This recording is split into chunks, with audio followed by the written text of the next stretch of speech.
ఇవాళ అనంతపురం నగరంలో టీఎన్టీయూసీ ఆధ్వర్యంలో నడుస్తున్న కార్మిక చైతన్య యాత్ర ప్రవేశించడం జరిగింది.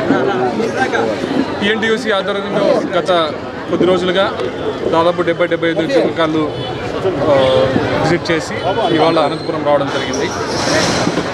మీరు ఒకసారి ఆలోచిస్తే ఈ యాత్రలు అనేది లేదా ఇంకోటి పాదయాత్ర కానీ బస్ యాత్ర కానీ ఇంకోటి ఏదైనా కూడా వేరే పార్టీలన్నీ చూస్తే వాళ్ళేదో ఎక్కడెక్కడ భూములు ఉన్నాయి, ఎక్కడెక్కడ ఆదాయ వనరులు ఉన్నాయి, వాటిని దోచుకుందాం అంటూ సాగుతాయి. కానీ మీరు తెలుగుదేశం పార్టీ కానీ చంద్రబాబు నాయుడు గారు కానీ లోకేష్ బాబు గారు కానీ అదేవిధంగా అనుబంధ సంస్థలు కానీ ఏ యాత్ర చేసినా కూడా అక్కడ ప్రజల కష్టాలు తెలుసుకోవడం, అదేవిధంగా మనం అధికారంలోకి వచ్చిన తర్వాత వాళ్ళ కష్టాలు ఏ విధంగా తీర్చొచ్చు అనేవి తెలుసుకోవడం కోసం జరిగే యాత్ర. మీరు ఒక్కసారి 2014 నుంచి 2019 వరకు ఉన్న తెలుగుదేశం ప్రభుత్వాన్ని, 2019 నుంచి 2023 వరకు ఉన్న వైఎస్ఆర్సీపీ ప్రభుత్వాన్ని ఆలోచిస్తే ఏం తేడానో మనం కార్మికులకి లేదా ప్రజలకి చెప్పనవసరం లేదు, వాళ్ళే ఎదురుపడి మనకు చెప్పే పరిస్థితులు ఉన్నాయి.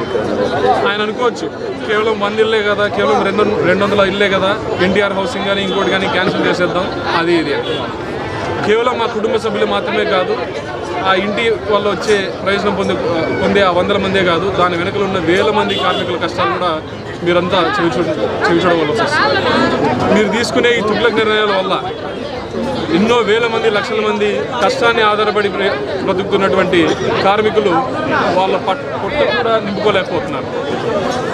మీరు ఆలోచించినటువంటి ఈ సంక్షేమ పథకాలు ఏదైతే ఉన్నాయో మీరు అనుకుంటున్నారు మేము ఏదో ఈరోజు 10 రూపాయలు ఇస్తేనో 1000 రూపాయలు ఇస్తేనో ప్రజలు మా ఓట్లు వేసేస్తారు. చంద్రబాబు నాయుడు గారిని మీరు ఒక్కసారి ఈయనతో కంపేర్ చేసి చూసినట్లయితే మీరు ఇచ్చే 10 రూపాయలు కాదు, కార్మికులకు కానీ అదేవిధంగా ఇతరత్ర పనిచేసే వాళ్ళకి కానీ వాళ్ళకి స్వతహాగా 1000 రూపాయలు సంపాదించుకునేటువంటి అవకాశాలు చంద్రబాబు నాయుడు గారు కల్పించారు. ఆ హక్కుల్ని, ఆ అవకాశాలని, ఆ ఆత్మస్థైర్యాన్ని ఇవాళ వైఎస్ఆర్సీపీ ప్రభుత్వం కాలు రాస్తుంది. ప్రజలు, కార్మికులు ఏం గుడివాళ్ళు చెవిటివాళ్ళు కాదు, వాళ్ళ చేతిలో ఓటు అనే ఆయుధం ఉంది.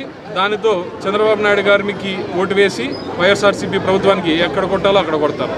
ఆ రోజులు ఎన్నో రోజులు లేదు, ఇంకా 70-72 రోజుల్లోనే మనమందరము ఈ చారిత్రకమైన ఘట్టాన్ని చూస్తామని నేను ఆశిస్తున్నాను.